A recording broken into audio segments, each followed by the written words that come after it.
Hi, it's Lisa Cuneo, and welcome to my scrapbook table. I'm excited about today's layout for several reasons. First, it is the November hop for paper crafting YouTubers, a Facebook group that I have been on for a couple months now.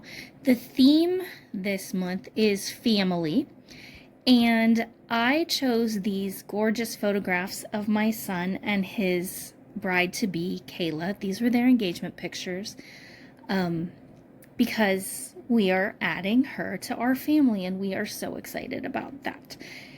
I pulled out these Creative Memories papers. I think they were called the Sweetheart collection. Not positive about that. I've had them in my stash for a couple years. I don't have anything else, unfortunately, that goes with that collection. I only have the papers. So you can see here that I'm pulling in some wood grains and trying out some different ones. And I am drawn to the lighter ones because they go nicely with that stone bench that they're sitting on. But in the end, I choose this dark one because it provides a little more contrast. And I just didn't think the light ones, I thought they were too light because the papers are all light, and I wanted something that would stand out from those, or allow those papers to stand out. I'm using this sketch by Brenda Ragsdale for Sketches in Time, but I am flipping it upside down. This sketch was really easy to work with. I really like how it came together. It worked for the size photos I have. I end up trimming the one of her hand with the ring down a little more so it's nearly a square. I left one almost a 4 4x6. I pulled out those sequins, but I end up not using them. I have these letters, and I think they are also Creative Memories. Maybe I already said that. I'm not sure, because this is the third time I've tried to do this voiceover. So I've kind of forgotten what I've said and what I haven't. Here you can see the beginnings of the sketch coming together. I cut a triangle from the striped piece, and I actually had to add a little bit to the top of that striped piece because it went a little off there, but it worked out fine. I'm using a pencil to mark where I want to trim this, and I just get it to where I want it and tuck it under. It ends up not mattering because all that center gets covered anyway. It wouldn't have had to be exactly the right length. I did ink the edges of my paper with the VersaFine Morning Mist, I think it is. It's not quite a black, it's kind of a soft gray.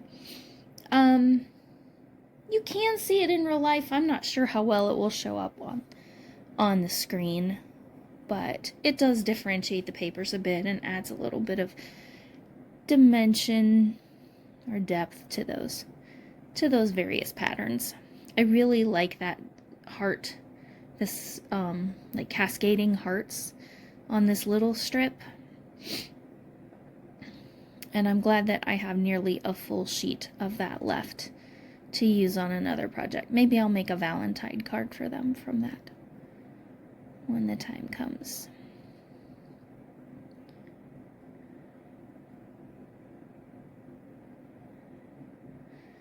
So there we go. I have the base ready, and I took this to my daughter's sewing machine and stitched all around the edges with just a straight stitch. And now I've decided where I want my photos. I backed them with the wood grain to bring the wood grain into the center. It took me quite a while, and I cut a lot out of this video, but it took me a long time to decide how I wanted the photos to be. I don't know how many different arrangements you can have from 3 photos, but I had a lot. Just using my T-square ruler here to make sure I get them straight.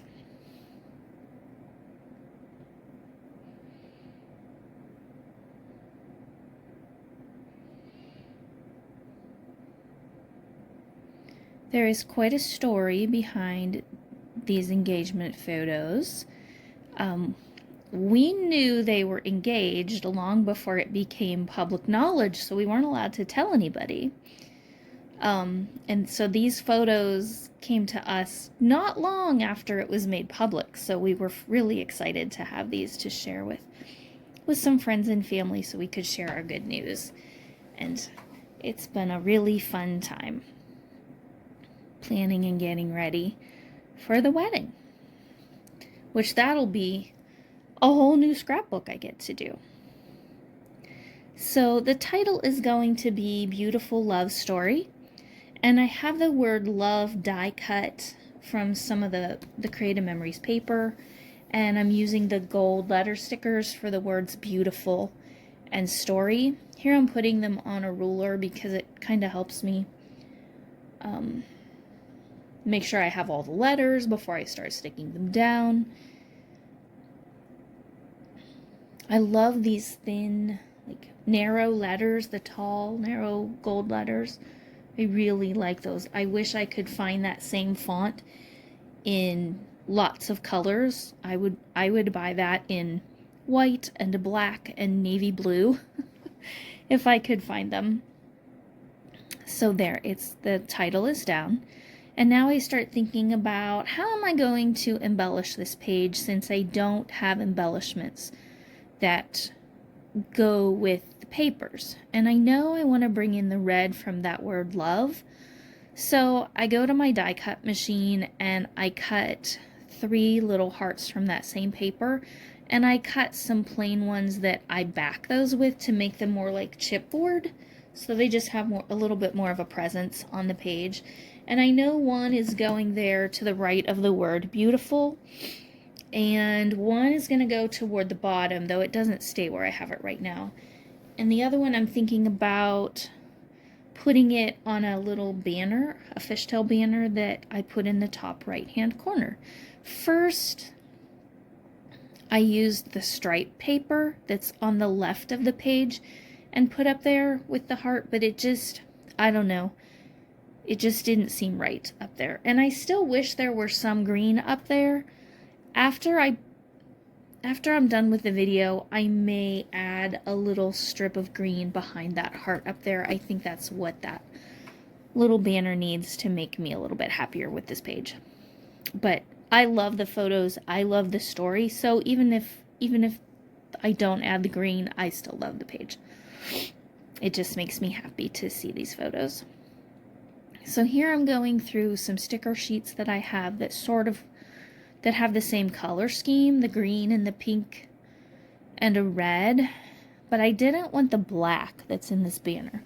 So what's a scrapbooker to do? She cuts the banner apart and hides the black parts, and there we go. Magic. I really like that banner up in the corner. I end up using some Stampin' Up! Dimensionals to pop parts of that banner up a little bit, and I did the same with the flower pots that are like on the wood grain shelf at the bottom of the page. I also used a sticker there that says love is in the air. Kind of helped me fill in a gap there that happened. And now I'm going to journal. And I started journaling and I goofed right away. Like the first word. So, as my daughter says, there are no mistakes, only embellishment opportunities. So I created a little tag. I covered up the mistake. And I added a little bit to the bottom so that it looks like that tag is running the whole way through. And I really like having that tag there. I think it added a great touch to that white space at the top. And then I'm thinking, okay, well, I need to add the pink tag somewhere else. So I created a fake pink tag, which you'll see here in just a minute, and I tuck it along the right-hand side, right about there. And then I create a real full-size tag, and I use that to write my journaling on. The date is going to be in the top, that little tag where my mistake was. But the journaling about the photos is going to go at the bottom left corner. And here I'm just creating the little, I don't know what you call them, the reinforcers, I guess, for the tags.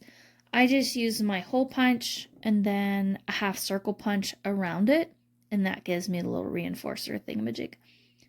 And I glue that on the tag and it looks like a real tag. I do not have any gold cord right now. I have silver and like a coppery color, and so I need to get this layout posted tonight, but hopefully tomorrow or maybe Sunday afternoon I can stop at a craft store and pick up a little bit of gold cord that I will put through the holes of those tags. I could have used white, but I want to bring in the gold somewhere else. And if I see any, I may get some gold enamel dots and add those too. I think that would be nice. But again, I want to get this layout up for the YouTube hop, so those touches can just wait till later. And now you can see the pretty much finished page, and there's the sketch again. I think I will use this sketch again. I may turn it and use it the way she intended, because again, this is upside down. But I kind of like how those lines are kind of like envelope-ish. I don't know. It turned out well, and I love how those tags, I just love what they added. So I'm glad I made the little journaling mistake and how it ended up. So here's a couple close-ups. Thank you for joining me, and I hope you have a great day.